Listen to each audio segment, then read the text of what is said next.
Behind the golden gates of Kensington Palace, where every movement is watched and every breath is measured, a single moment of human connection would shatter protocol and change lives forever.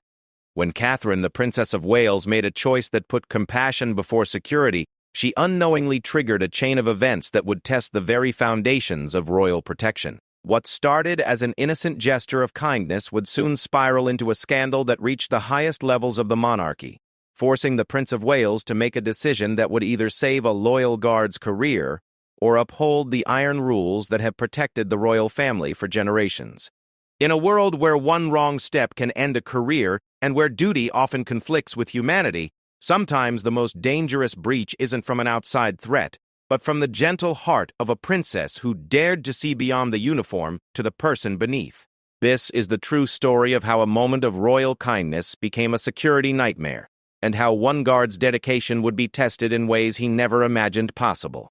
Thomas Mitchell had always believed that perfection was not just a goal, but a requirement when it came to protecting the royal family. Standing at 6'2" with shoulders that seemed carved from stone, he possessed the kind of presence that made people step aside without thinking.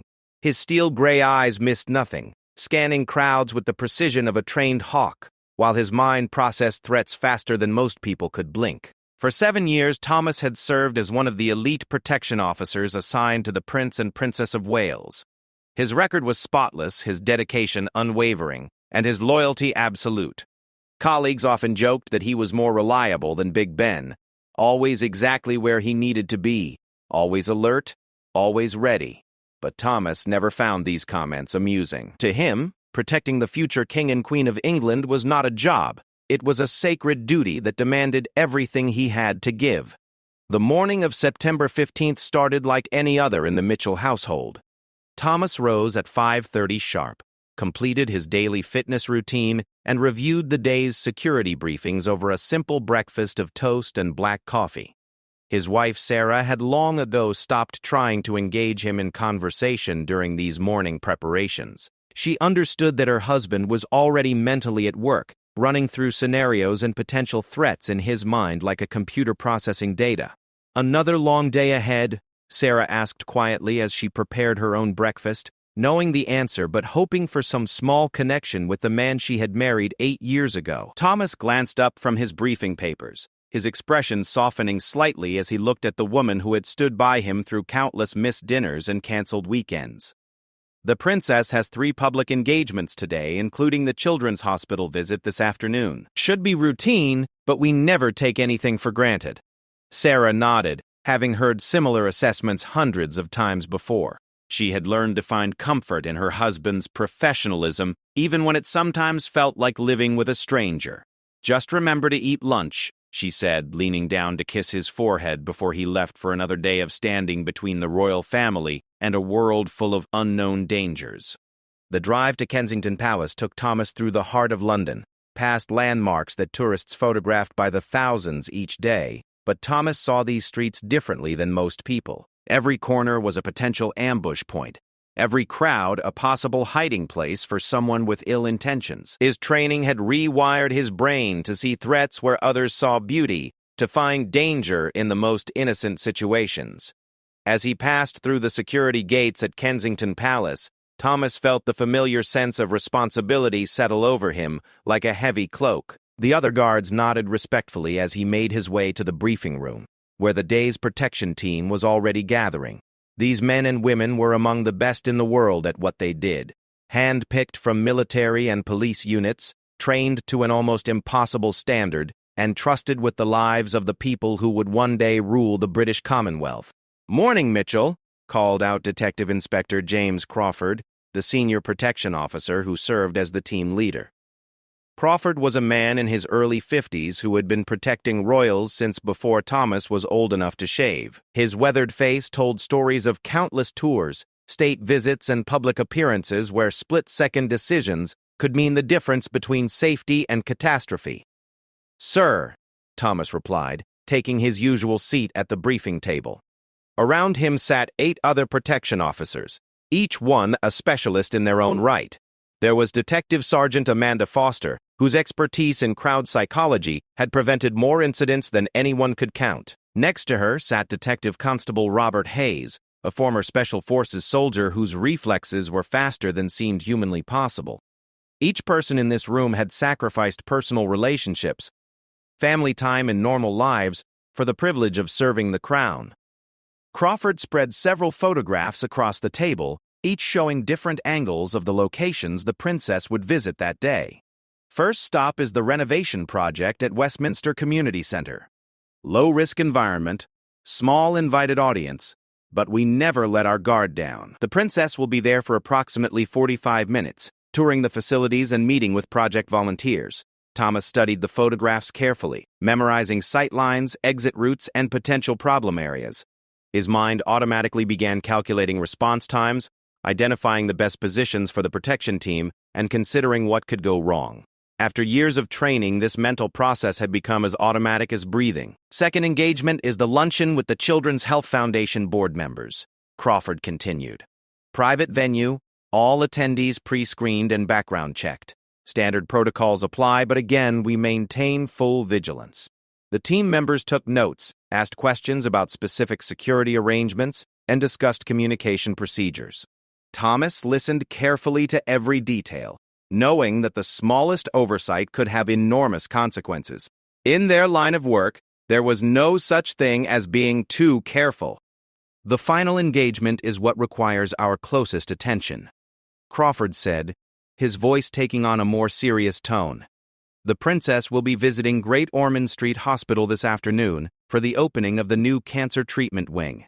High-profile event, significant media presence, and large crowds of hospital staff, patients' families, and invited guests. Thomas felt his pulse quicken slightly. Hospital visits were always challenging from a security standpoint.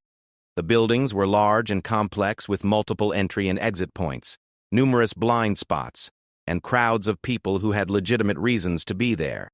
Add to that the emotional intensity of a children's hospital, where desperate families might do anything to get the princess's attention for their sick child, and the situation became exponentially more complicated. The hospital has been conducting security sweeps all week, Crawford explained. We've had teams there since Monday, working with hospital security to identify any potential issues. The route has been planned and rehearsed multiple times. But as always, we prepare for the unexpected. Around the table, the protection officers nodded grimly. They all knew that no amount of preparation could account for every possible scenario. Their job was to be ready for anything, to react instantly to threats that might emerge without warning, and to make decisions under pressure that could save or cost lives. Mitchell, you'll be taking point position during the hospital visit, Crawford announced. Your experience with medical facility security makes you the logical choice for this assignment. Thomas felt a surge of pride mixed with the weight of additional responsibility. Being chosen for point position meant that Crawford trusted him to be the first line of defense, the person who would identify and respond to threats before they could reach the princess. It was an honor that came with enormous pressure. Understood, sir, Thomas replied. I've already reviewed the hospital's floor plans and spoken with their head of security. All access points will be controlled, and we'll have additional officers stationed at key locations throughout the building. As the briefing concluded and the team began preparing for the day ahead, Thomas couldn't shake the feeling that something was different about this assignment. Perhaps it was the complexity of the hospital environment, or maybe it was just the accumulated stress of 7 years spent in constant vigilance. Whatever the reason, he found himself checking and rechecking his equipment, reviewing protocols he could recite in his sleep, and running through emergency scenarios with an almost obsessive attention to detail. The first 2 engagements of the day proceeded without incident. Thomas watched as the princess moved through her duties with the grace and professionalism that had made her beloved around the world. She spoke with community center volunteers as if they were old friends, listened intently to foundation board members discussing their important work, and carried herself with a natural warmth that made everyone around her feel special. But it was precisely this warmth, this genuine care for people, that made the princess both beloved and challenging to protect. Unlike some royals who maintained a careful distance from the public, Catherine had a way of connecting with people that sometimes put her closer to potential threats than her protection team would prefer. Thomas had seen her stop to comfort a crying child in a crowd, insist on staying longer at events to meet more people, and make spontaneous gestures of kindness that sent her security detail scrambling to adjust their plans. As they prepared to leave for Great Ormond Street Hospital, Thomas conducted one final check of his equipment. His radio was functioning perfectly, his earpiece was secure, and his weapon was properly concealed beneath his tailored suit jacket. Around him, the rest of the protection team made similar preparations, each person focused on their specific responsibilities for the afternoon ahead. The hospital visit was scheduled to last 2 hours, during which the princess would tour the new cancer treatment wing, meet with young patients and their families, and officially open the facility with a ribbon-cutting ceremony. For Thomas, it represented 2 hours during which countless things could go wrong, 2 hours during which the safety of the future Queen of England would depend on his vigilance and the skill of his colleagues. As their convoy pulled away from Kensington Palace and began the journey through London's busy streets, Thomas settled into the focused state of mind that had served him well throughout his career. Every sense was heightened, every nerve was alert, and every instinct was primed for action. He had no way of knowing that before this day was over, his perfect record would be shattered, his career would hang in the balance, and his life would never be the same again. The radio crackled to life as they approached the hospital, with advanced team members reporting that all security preparations were complete and the area was secure. But Thomas knew from experience that security was an illusion that could be shattered in an instant, and that the real test of a protection officer's skill came not during the quiet moments, but during the chaos that could erupt without warning. Little did he know that the chaos was already waiting for him inside Great Ormond Street Hospital, in the form of a 7-year-old girl with leukemia who would capture the princess's heart and change everything in ways that no security briefing could have prepared him for. Great Ormond Street Hospital buzzed with an energy that Thomas had rarely encountered during his 7 years of protecting the royal family. Unlike the carefully controlled environments of most official visits, the children's hospital carried an emotional weight that seemed to seep through the walls and affect everyone who entered.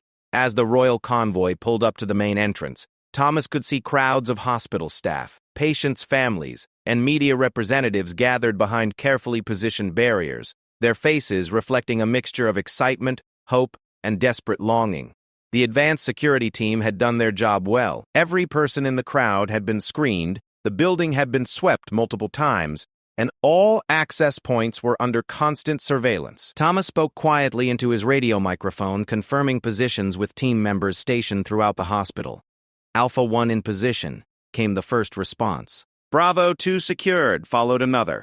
One by one, the protection officers confirmed their readiness for the princess's arrival. Thomas stepped out of the lead vehicle first, his trained eyes scanning the crowd and surroundings with mechanical precision. The September afternoon sun cast long shadows across the hospital courtyard, creating numerous blind spots that his team had already identified and were monitoring. Despite the festive atmosphere, Thomas felt the familiar tension that came with high-profile public appearances. In his experience, the more emotional the setting, the more unpredictable human behavior could become. Perimeter secure. He spoke into his microphone as the princess's vehicle came to a stop. Ready for principal's exit. Catherine emerged from her car with the practiced grace that had become her trademark, immediately turning to wave at the gathered crowd. Even from his position several feet away, Thomas could see the genuine warmth in her smile as she acknowledged the children pressed against the barriers, many of whom were current or former patients of the hospital. Their excited shouts and waves created a cacophony of joy that seemed to energize the princess as she began her approach to the hospital entrance. Dr. Elizabeth Hartwell, the hospital's chief administrator, stepped forward to greet the royal visitor. She was a woman in her early 60s whose lined face spoke of decades spent caring for critically ill children and supporting their families through unimaginable challenges. "Your Royal Highness," she said with a slight curtsy, "welcome to Great Ormond Street.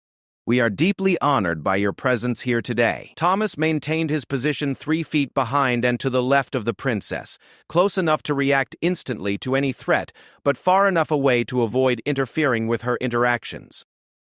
His eyes continued their constant sweep of the area, noting the positions of hospital security personnel, identifying potential escape routes, and monitoring the crowd for any signs of unusual behavior. The hospital's new cancer treatment wing was a marvel of modern medical technology. with state-of-the-art equipment housed in rooms designed to feel more like comfortable living spaces than clinical treatment areas. As the princess toured the facilities, she asked detailed questions about the treatment protocols, the patient experience, and the impact the new wing would have on the hospital's ability to help sick children. Thomas followed closely, his attention divided between the princess's safety and the complex environment around them. Hospitals presented unique security challenges because of their size, the number of people who had legitimate access, and the emotional intensity that surrounded pediatric cancer treatment. Desperate parents might do anything to get a moment of the princess's time, believing that royal attention might somehow help their child's treatment. The tour proceeded smoothly through the first several rooms, with the princess meeting hospital staff, touring treatment areas, and learning about the latest advances in pediatric oncology. Thomas began to relax slightly, thinking that perhaps this would be one of the routine visits that went exactly according to plan. But his comfort was shattered when they entered the children's ward, where young patients were waiting to meet their royal visitor. The ward was decorated with colorful artwork created by the patients themselves, and the atmosphere was lighter than in the treatment areas they had just left. Children of various ages sat in wheelchairs or lay in beds that had been wheeled into the common area for the occasion. Some wore colorful headscarves to cover heads made bald by chemotherapy, while others had lost limbs to bone cancer but maintained bright smiles despite their challenges. Thomas's jaw tightened as he observed the scene. While the children and their families had been thoroughly screened, the emotional intensity of the situation made it nearly impossible to predict how people might behave. Parents who had watched their children suffer through months or years of treatment might act irrationally when faced with someone they saw as a symbol of hope and healing. The princess moved through the room with careful attention, stopping to speak with each child and their family members. She sat on the edge of beds, knelt beside wheelchairs, and gave each young patient her complete focus as if they were the only person in the world who mattered. Thomas watched these interactions with professional concern, knowing that the princess's natural compassion sometimes led her to ignore security protocols in favor of human connection. It was during one of these bedside conversations that Thomas first noticed Emma Rodriguez, a 7-year-old girl with acute lymphoblastic leukemia, who sat alone in a wheelchair near the far end of the ward. Unlike the other children who were accompanied by parents or family members, Emma appeared to be by herself, watched over by a nurse who stood at a respectful distance. Her large brown eyes followed the princess's movements around the room with an intensity that made Thomas's trained instincts prick with concern. Emma wore a bright pink headscarf, decorated with unicorns, and despite her obvious illness, she maintained an alert expression that suggested an intelligence beyond her years. Thomas made a mental note to keep the child under observation, not because he suspected her of any malicious intent, but because isolated individuals in emotional settings sometimes acted unpredictably. The princess worked her way methodically through the ward, spending several minutes with each child and carefully managing her time to ensure that everyone would receive attention. Thomas watched her natural ability to connect with young patients, marveling at how she could instantly adjust her communication style to match each child's age, condition, and personality. With younger children, she used simple words and playful gestures. With teenagers, she spoke more directly about their experiences and treatments. As the princess approached Emma's section of the ward, Thomas positioned himself to maintain clear sight lines while staying close enough to intervene if necessary. He noticed that the little girl's attention had never wavered from the royal visitor, and her expression had grown more intense as the princess drew nearer. "And who do we have here?" the princess asked gently as she approached Emma's wheelchair, her voice carrying the warm tone that had become familiar to millions of people around the world. Emma looked up at the princess with eyes that seemed far too serious for someone so young. "I'm Emma," she said in a small voice that barely carried across the room. "I have leukemia, but the doctors say I'm getting better." Thomas watched carefully as the princess knelt beside Emma's wheelchair, bringing herself down to the child's eye level in a gesture that was both natural and potentially problematic from a security standpoint. In this position, the princess was more vulnerable and had fewer escape options if a threat materialized. "That's wonderful news, Emma," the princess replied with genuine warmth. "How long have you been here at the hospital?" "6 months. Emma answered, her small hands fidgeting with the blanket across her lap. My mom and dad live far away, so I don't see them very much. But the nurses are nice, and I have my stuffed elephant." She gestured toward a well-worn plush toy sitting on a nearby table. Thomas felt his chest tighten as he realized the child's situation.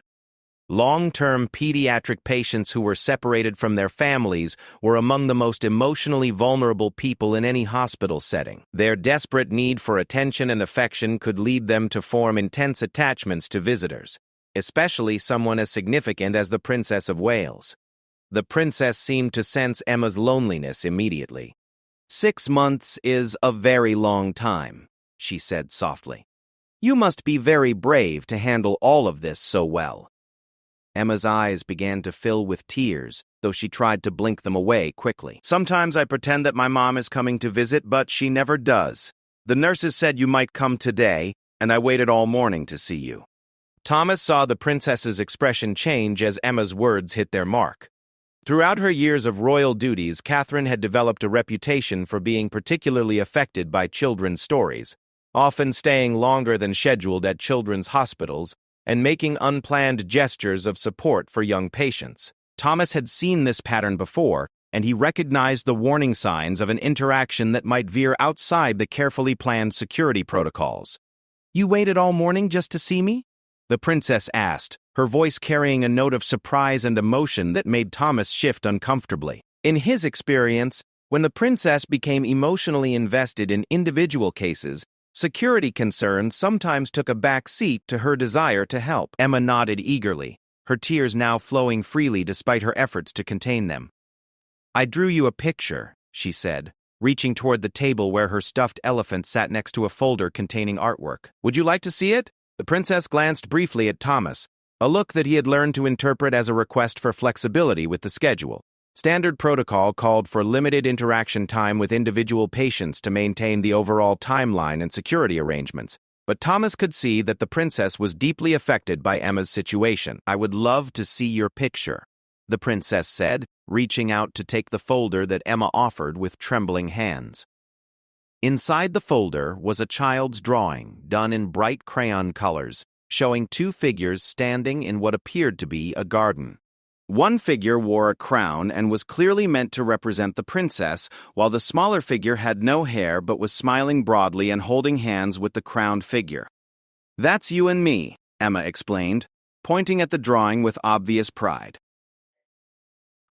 "I imagined that we could be friends and maybe play in the garden together. Do you think that would be nice?" Thomas watched as the princess studied the drawing with genuine attention, her eyes taking in every detail of Emma's artistic creation. He could see that she was deeply moved by the child's obvious effort and the innocent hope reflected in the colorful picture. "This is beautiful, Emma," the princess said softly. "You're a very talented artist. I can see that you put a lot of work into this." Emma beamed with pride at the praise, but then her expression became more serious. "Do you think you could stay and talk with me for a while? I don't get many visitors, and I have lots of questions about being a princess." Thomas felt alarm bells going off in his head. Extended, unscheduled interactions were exactly the kind of deviation from security protocols that created vulnerabilities. The princess's schedule was carefully planned, not just for efficiency, but to ensure that security arrangements could be maintained and that escape routes remained available if threats emerged. He cleared his throat quietly, a signal that he and the princess had established to indicate security concerns without creating obvious disruption. But the princess seemed not to hear him. Her attention completely focused on the little girl in the wheelchair. "What kind of questions do you have?" the princess asked, settling more comfortably beside Emma's wheelchair despite Thomas's subtle signal. Emma's face lit up with excitement at this unexpected opportunity for extended conversation. "Well, do you really live in a palace? And do you have lots of beautiful dresses? And are there really horses there like in the fairy tales?" As Emma launched into her enthusiastic questioning, Thomas realized that what had started as a brief, scheduled interaction was rapidly evolving into something much more complex. The princess was clearly charmed by Emma's innocence and curiosity, but every additional minute spent in unscheduled conversation was a minute during which security protocols were being compromised. Around the ward, Other families and hospital staff had begun to notice the extended interaction between the princess and Emma. Thomas could see phones being raised to capture photos and videos, hospital administrators checking their watches with obvious concern about the schedule, and security team members looking to him for guidance about how to handle the situation. But most concerning of all was the intensity of Emma's focus on the princess. The little girl seemed to be absorbing every word, every gesture, and every expression with an almost desperate attention that suggested she was trying to memorize this moment forever. Thomas had seen this kind of desperate attachment before, in vulnerable individuals who encountered members of the royal family, and he knew from experience that it could lead to unpredictable behavior. As the conversation between the princess and Emma continued, Thomas found himself facing a dilemma that every protection officer dreaded. His duty was to ensure the princess's safety according to established protocols, but those protocols seemed insignificant compared to the obvious emotional need of a sick child who had been separated from her family for months. The radio in his earpiece crackled quietly with updates from other team members, reminders about the schedule and subtle inquiries about when the princess might be ready to move on to the next part of her visit. But Thomas could see that the princess was completely absorbed in her conversation with Emma, asking about the child's treatment, her hopes for the future, and her dreams beyond the hospital walls. What Thomas couldn't have predicted was that this innocent conversation was about to take a turn that would test every aspect of his training and force him to make decisions that would haunt him for the rest of his career. Emma's next question would shatter every security protocol in place and put Thomas in an impossible position that would ultimately cost him everything he had worked for over 7 years of dedicated service to the crown. The conversation between Princess Catherine and Emma had been continuing for nearly 15 minutes when the little girl asked the question that would change everything. Thomas had been growing increasingly concerned about the extended interaction, noting how other patients and families were becoming restless as they waited for their scheduled time with the royal visitor. The hospital administrators were exchanging worried glances, and his fellow protection officers were looking to him for guidance about how to respectfully redirect the princess back to the official schedule. "Your Royal Highness," Emma said suddenly, her voice barely above a whisper, but carrying an urgency that made Thomas step closer. "Could I ask you something really important?" The princess smiled warmly and nodded. "Of course, Emma. What would you like to know?" Emma looked around the ward nervously, as if checking to see who might be listening, then leaned closer to the princess in her wheelchair. "The doctors and nurses won't tell me the truth, but I know I'm not getting better. I can feel it inside me. Could you please just hold my hand for a minute? I'm scared, and I don't want to be alone when it happens." Thomas felt his blood run cold as Emma's words sank in. This wasn't just a lonely child seeking attention from a celebrity visitor. This was a terminally ill 7-year-old who had somehow understood that her condition was far more serious than the adults around her were willing to admit. The raw honesty and courage in her request created an emotional moment that was both beautiful and terrifying from a security standpoint. The princess's reaction was immediate and instinctive. Without hesitation, she reached out and took Emma's small hand in both of her own, her eyes filling with tears that she didn't bother to hide. "Oh, sweetheart," she whispered, her voice breaking slightly. "You are so brave. Of course I'll hold your hand." Thomas watched in horror as the princess moved even closer to Emma, essentially abandoning all positional security protocols to provide comfort to a dying child. From a professional standpoint, everything about the situation was wrong. The princess was in a vulnerable position, surrounded by emotional people, with her attention completely focused on one person while ignoring potential threats from others. But from a human standpoint, Thomas found himself unable to intervene. The scene before him was one of such pure compassion and genuine human connection that interrupting it would have felt like a violation of something sacred. Emma's tears were flowing freely now, but her grip on the princess's hands was strong and determined, as if she was drawing strength from the contact. "Are you really not afraid of anything?" Emma asked, her voice trembling but curious. The princess considered the question seriously before answering. "I get afraid sometimes," she admitted quietly. "But I've learned that being brave doesn't mean you're not scared. It means you do what's right even when you are scared." Thomas's radio earpiece buzzed with increasingly urgent messages from his team members and hospital administrators. The official schedule had already been disrupted significantly, Media representatives were growing restless, and other patients were beginning to show signs of distress at the delay. But when he looked at the princess and Emma, he found himself paralyzed by indecision. "Will you remember me after you leave here?"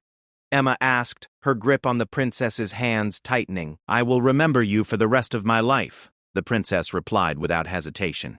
"You are one of the bravest people I have ever met, and I feel honored to know you." Emma smiled through her tears, expression of such pure joy that it seemed to illuminate the entire ward. "Could I give you a hug? Just a small one?" Thomas stepped forward instinctively, his training finally overriding his emotional paralysis. Physical contact between members of the royal family and members of the public was strictly regulated for security reasons. Spontaneous hugs, especially from individuals in emotional distress, created opportunities for concealed weapons, caused positional vulnerabilities, and established precedents that could be exploited by people with malicious intent.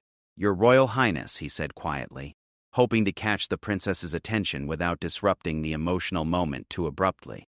But the princess was already opening her arms to Emma, who had somehow managed to push herself up slightly from her wheelchair despite her obvious physical weakness. "Of course you can have a hug," the princess said softly, completely ignoring Thomas's attempt to intervene. Thomas found himself facing the nightmare scenario that every protection officer dreaded. The princess was making a decision that violated multiple security protocols, but she was doing so in response to the dying wish of a 7-year-old cancer patient. Intervening would ensure security compliance but would also mean physically preventing a terminally ill child from receiving comfort from someone she admired. Not intervening meant accepting responsibility for whatever consequences might arise from the security breach. As Emma wrapped her thin arms around the princess's neck, Thomas made a split-second decision that would define the rest of his career. Instead of stepping in to end the embrace, he positioned himself to provide the best possible protection while allowing the moment to continue. He scanned the ward more intensively, watched for sudden movements from other people in the area, and kept his hand positioned near his concealed weapon while the princess and Emma shared their forbidden hug. The embrace lasted only about 10 seconds, but to Thomas it felt like an eternity during which anything could have happened. When Emma finally released her hold on the princess, both of their faces were streaked with tears, and the entire ward had fallen into a silence that seemed to acknowledge the significance of what had just occurred. "Thank you," Emma whispered, settling back into her wheelchair with obvious exhaustion. "That was better than all my fairy tale dreams." The princess wiped her eyes with the back of her hand, struggling to regain her composure while maintaining her connection with Emma. "Thank you for being so honest and brave with me. You've taught me something important today." Thomas's radio crackled with an urgent message from Detective Inspector Crawford. "Alpha Team Leader, what's your status? We're running significantly behind schedule and the media pool is asking questions." Thomas pressed his earpiece to respond. "Princess is completing patient interaction now. We'll be moving to the next location in 2 minutes." But even as he spoke, he could see that the princess was reluctant to end her time with Emma. "Will you take my picture with you?" Emma asked, reaching again toward her folder of artwork. "Not the one I already gave you, but this one." She pulled out another drawing, this one showing a stick figure with a crown standing next to a hospital bed where another stick figure lay smiling. "That's you visiting me in the hospital," Emma explained. "I drew it last night because I hoped you would really come. And you did. Maybe you could keep it so you'll remember that sometimes dreams come true." The princess accepted the second drawing with obvious emotion, studying it as carefully as she had the first. "This is beautiful, Emma. I will treasure it always." Thomas could see that Dr. Hartwell and other hospital administrators were growing increasingly anxious about the delay, and he knew that his own team members were struggling to maintain security protocols while accommodating the extended interaction. But he also recognized that rushing the princess away from Emma at this point would create an even more emotionally charged situation. "Emma," the princess said gently, "I need to visit with some other children now, but I want you to know that meeting you has been the highlight of my entire day. You are a very special little girl." Emma nodded, wiping her eyes with her sleeve. "I know you have to go, but could I ask you one more favor?" Thomas tensed, wondering what other protocol violations might be coming, but the princess nodded encouragingly. Could you just wave at me when you leave the ward, so I know you're really thinking about me? Of course I will, the princess promised. I'll give you a special wave that's just for you. As the princess finally rose from her position beside Emma's wheelchair, Thomas felt a mixture of relief and dread. The immediate security concerns were ending, but he knew that the extended, unauthorized interaction would generate reports, investigations, and potentially serious consequences for everyone involved. The remainder of the ward visit proceeded more quickly, with the princess managing to speak briefly with each of the other young patients despite the significant delay caused by her time with Emma. Thomas maintained heightened vigilance, knowing that the emotional intensity of the Emma interaction had created ripple effects throughout the ward that could lead to unpredictable behavior from other patients or family members. When it came time to leave the ward, the princess kept her promise to Emma. As she reached the doorway, she turned back toward where Emma sat in her wheelchair and gave her a small, special wave that was clearly meant just for her. Emma's face lit up with such joy that several of the nurses in the area had to wipe away tears. But as they left the children's ward and moved toward the next part of the hospital visit, Thomas knew that his troubles were just beginning. The extended interaction with Emma had been witnessed by dozens of hospital staff members, photographed by media representatives who had been allowed limited access to the ward, and recorded by security cameras throughout the hospital. Within hours, photos and videos of the princess hugging Emma would be circulating on social media, analyzed by security experts, and reviewed by senior officials within the Royal Protection Unit. Thomas's decision to allow the security breach would be scrutinized by people who had not been present for the emotional intensity of the moment, who had not seen Emma's tears or heard her desperate request for human connection. As they completed the hospital visit and returned to Kensington Palace that evening, Thomas reflected on the events of the afternoon. In his 7 years of protecting the royal family, he had never faced a situation that created such conflict between security protocols and basic human decency. Emma's request for a hug had been so innocent and so heartbreaking that preventing it would have required a level of coldness that Thomas wasn't sure he possessed. But he also knew that security protocols existed for good reasons, that exceptions created precedents, and that his job was to protect the princess even when that protection might seem harsh or unnecessary to outside observers. By allowing the extended interaction and the unauthorized physical contact, he had potentially exposed the princess to risks that his training had taught him to prevent at all costs. That night, as Thomas sat in his home office writing his incident report, he struggled to find words that would accurately convey the complexity of the situation. How could he explain to his superiors that a 7-year-old girl with terminal cancer had created the most challenging security dilemma of his entire career? How could he justify allowing protocol violations based on emotional circumstances that seemed to defy professional analysis? Sarah found him still working at his computer at nearly midnight, staring at a half-completed report that somehow failed to capture the reality of what had occurred at Great Ormond Street Hospital. "Rough day?" she asked gently, placing a cup of tea beside his keyboard. Thomas looked up at his wife, seeing concern and understanding in her eyes. For the first time in years, he felt uncertain about his profession, conflicted about the rules he had sworn to uphold, and worried about consequences that extended far beyond his own career. "I think I may have made a serious mistake today," he admitted quietly. "But I'm not sure I would do anything differently if faced with the same situation again." Little did Thomas know that his incident report would trigger a chain of events that would reach the highest levels of the royal household, forcing Prince William to make decisions that would test his own values about duty, compassion, and the human cost of protecting the monarchy. The repercussions of Emma's innocent request for a hug were only just beginning. The incident report landed on Prince William's desk at 8 o'clock the following morning, delivered by Detective Inspector Crawford, along with a stack of security camera footage, media photographs, and witness statements from hospital staff. The prince had been expecting some kind of follow-up to Catherine's hospital visit, as her emotional interactions with patients often generated additional security considerations.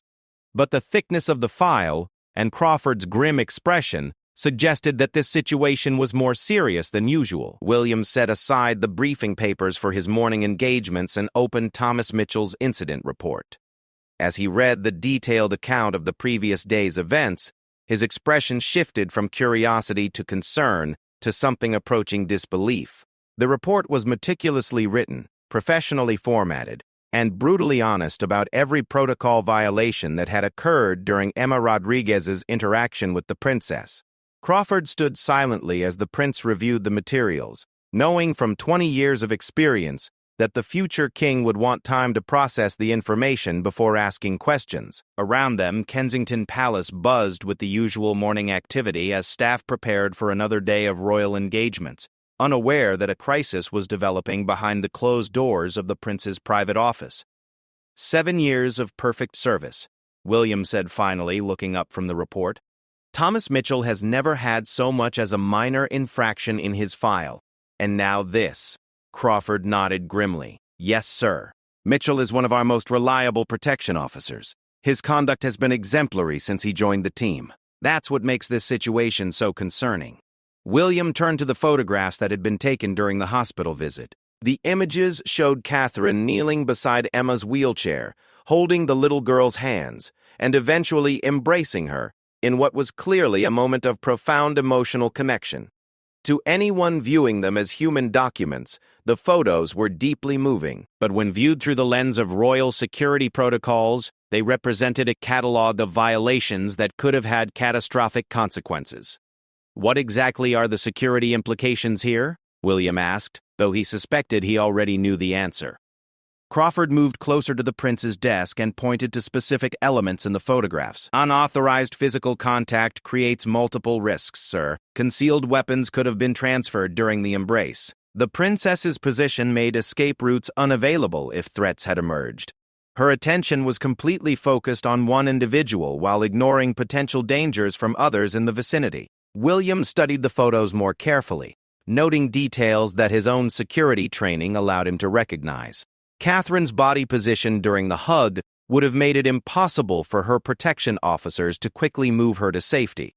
Her emotional state clearly compromised her situational awareness. The extended interaction had drawn the attention of everyone in the ward, creating exactly the kind of focused attention that security protocols were designed to avoid. But there were no actual threats, William observed. No weapons, no attempts to harm the princess, no dangerous individuals in the area. That we know of, Crawford replied carefully. But the point of security protocols isn't to respond to known threats, sir. It's to prevent unknown threats from having opportunities to materialize. Mitchell's decision to allow the interaction created vulnerabilities that could have been exploited if the wrong person had been present. William leaned back in his chair, feeling the weight of responsibility that came with making decisions that would affect not only his wife's safety, but also the career of a man who had dedicated 7 years of his life to protecting the royal family. The situation was complicated by his personal knowledge of Catherine's character and her genuine commitment to helping sick children, which made her security team's job significantly more challenging than protecting royals who maintained emotional distance from the public. What are the recommended consequences? William asked. Though he dreaded hearing the answer, Crawford opened another folder and placed a formal recommendation document in front of the prince. The Security Review Board has recommended immediate termination of Detective Constable Mitchell's employment, sir. They cite willful violation of established protocols, failure to maintain principal security, and unauthorized deviation from approved procedures. William felt his jaw tighten as he read the recommendation. The language was coldly professional, reducing a complex human situation to a series of policy violations that demanded punishment. There was no acknowledgement of Mitchell's years of dedicated service, no consideration of the emotional circumstances that had created the dilemma, and no recognition that preventing a dying child from receiving comfort might have been more harmful than allowing the security breach. What does Mitchell say about his decision? William asked. Crawford pulled out a copy of Thomas's written statement, which had been submitted along with his incident report. He accepts full responsibility for the protocol violations, sir. He doesn't attempt to excuse his actions or blame external circumstances. He simply states that he believed allowing the interaction was the most appropriate response to the specific situation he encountered. William read Thomas's statement, impressed despite the circumstances by the protection officer's refusal to make excuses or shift blame. In a culture where accountability was often avoided through bureaucratic maneuvering, Thomas's acceptance of responsibility was both admirable and professionally damning. Has Mitchell requested a hearing or appealed the recommendation? William asked. No, sir, Crawford replied. He's indicated that he understands the consequences of his actions and will accept whatever decision is made regarding his employment. William turned his attention to the witness statements from hospital staff who had been present during the incident. Reading their accounts was like experiencing the event from multiple perspectives, each one emphasizing different aspects of what had occurred. The nurses focused on Emma's obvious emotional distress and her desperate need for human connection. The doctors noted her terminal diagnosis and the probability that her time was limited. The hospital administrators worried about schedule disruptions and media complications, but it was Dr. Elizabeth Hartwell's statement that gave William pause. The hospital's chief administrator had written a detailed account of Emma Rodriguez's situation, explaining that the 7-year-old had been essentially abandoned by her family due to financial constraints and immigration complications. Emma had been at Great Ormond Street for 6 months with virtually no visitors, sustained only by the care of nursing staff who had grown deeply attached to her despite professional boundaries. According to Dr. Hartwell, Emma's cancer had returned aggressively despite initial treatment success, and her prognosis was poor. The medical team had been struggling with how to communicate this reality to a child who seemed to understand more than the adults around her were willing to admit. Emma's request for physical comfort from the princess had emerged from a level of loneliness and fear that the hospital staff found heartbreaking. William set down Dr. Hartwell's statement and walked to the window overlooking the palace gardens. Outside, gardeners were tending to the autumn plantings, their work continuing the centuries-old tradition of maintaining beauty and order in one of Britain's most historic locations. But inside his office, William was grappling with a decision that seemed to pit institutional requirements against basic human decency. A knock at the office door interrupted his thoughts. "Enter," he called, turning back toward his desk. Catherine appeared in the doorway, her expression showing that she was aware of the crisis developing around her hospital visit. "William," she said quietly, "I need to talk to you about what happened yesterday." William gestured for his wife to take a seat across from his desk while Crawford discreetly stepped toward the door. "Sir, shall I wait outside while you and the princess discuss this?" "Stay, please," William replied. "The princess should hear the security assessment before we go any further with this." Catherine settled into her chair and looked at the files spread across William's desk. "I assume that's all about Emma," she said simply. "The security review is recommending that Detective Constable Mitchell be terminated for allowing unauthorized contact between you and the patient," William explained. "They consider his actions a serious breach of protocol that could have endangered your safety." Catherine's expression shifted to one of obvious distress. "He's being fired because I hugged a dying child? He's being fired because he failed to prevent you from violating security protocols." Crawford interjected carefully. "His job is to protect you even when that protection might seem unnecessary or harsh." Catherine turned to face Crawford directly. "And what was he supposed to do? Physically restrain me from comforting a 7-year-old girl with terminal cancer? Drag me away from a child who specifically asked for a moment of human contact?" William watched the exchange between his wife and the security chief, recognizing that they were approaching the same dilemma from fundamentally different perspectives. Crawford's concern was purely professional, focused on security procedures that had been developed through decades of experience protecting the royal family. Catherine's perspective was intensely personal, shaped by her encounter with a dying child whose situation had moved her profoundly. "The protocols exist for good reasons, Your Royal Highness," Crawford said respectfully. "They've prevented countless incidents over the years, and they're based on extensive analysis of potential threats and vulnerabilities." "But Emma wasn't a threat," Catherine replied firmly. "She was a sick little girl who's been abandoned by her family and is facing death alone. She asked for one moment of human connection, and I gave it to her. If that's a security violation, then maybe the protocols need to be reconsidered." William felt the conversation reaching a critical point where institutional loyalty would clash with personal values. He understood Crawford's position completely, recognizing that security protocols couldn't be abandoned every time an emotionally compelling situation arose. But he also understood his wife's reaction, knowing that her genuine compassion for sick children was one of the qualities that made her an effective and beloved member of the royal family. What would have happened if Detective Constable Mitchell had prevented the interaction? William asked Crawford. Crawford considered the question carefully. From a security standpoint, the risks would have been minimized and protocols would have been maintained. But from a public relations perspective, forcibly preventing the princess from comforting a dying child would have created significant negative attention. And what are the actual risks of what did happen?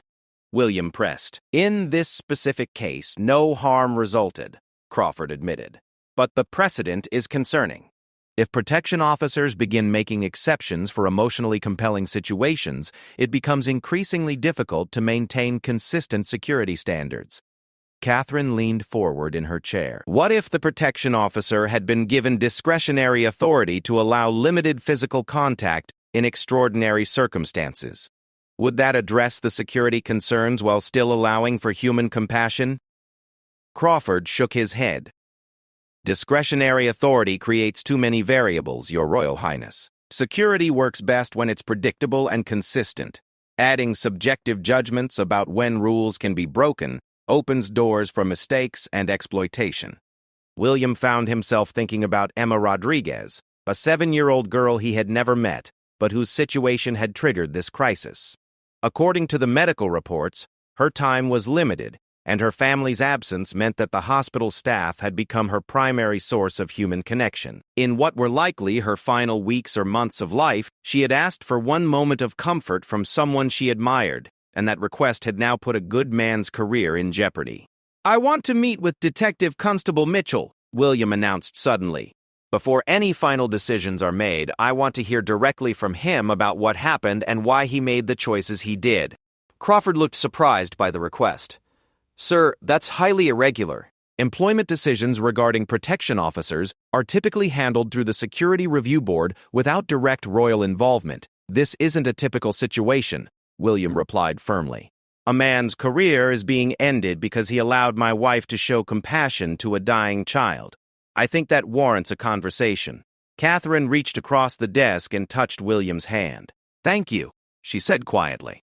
Detective Constable Mitchell doesn't deserve to lose his job because of my actions. William squeezed his wife's hand, then looked back at Crawford. Arrange a meeting for this afternoon, and I want the termination recommendation suspended until after I've spoken with Mitchell. Crawford nodded reluctantly. Yes, sir. I'll make the arrangements. As Crawford left the office to organize the meeting, William and Catherine sat in silence for several moments, both contemplating the complexity of the situation they were facing. The decision would set a precedent that would affect how royal protection operated in the future, potentially impacting the safety of their children and other family members for years to come. Do you regret what you did yesterday? William asked his wife. Catherine considered the question carefully before answering. I regret that it's caused problems for Detective Constable Mitchell. But I don't regret comforting Emma. She needed someone to acknowledge her fear and her courage, and I was honored to be that person. William nodded, understanding his wife's perspective, while also recognizing the institutional pressures that demanded accountability for protocol violations. The afternoon meeting with Thomas Mitchell would be crucial in determining whether compassion and security could somehow coexist within the rigid structure of royal protection, or whether the demands of keeping the royal family safe would ultimately require sacrificing the humanity that made them worth protecting. The decision he made would define not only Thomas Mitchell's future, but also the kind of monarchy that William hoped to lead when his time came to serve as king. In a few hours, he would have to choose between institutional precedent and personal conscience, between perfect security and imperfect humanity, between the protection of protocols and the protection of the people who served them faithfully.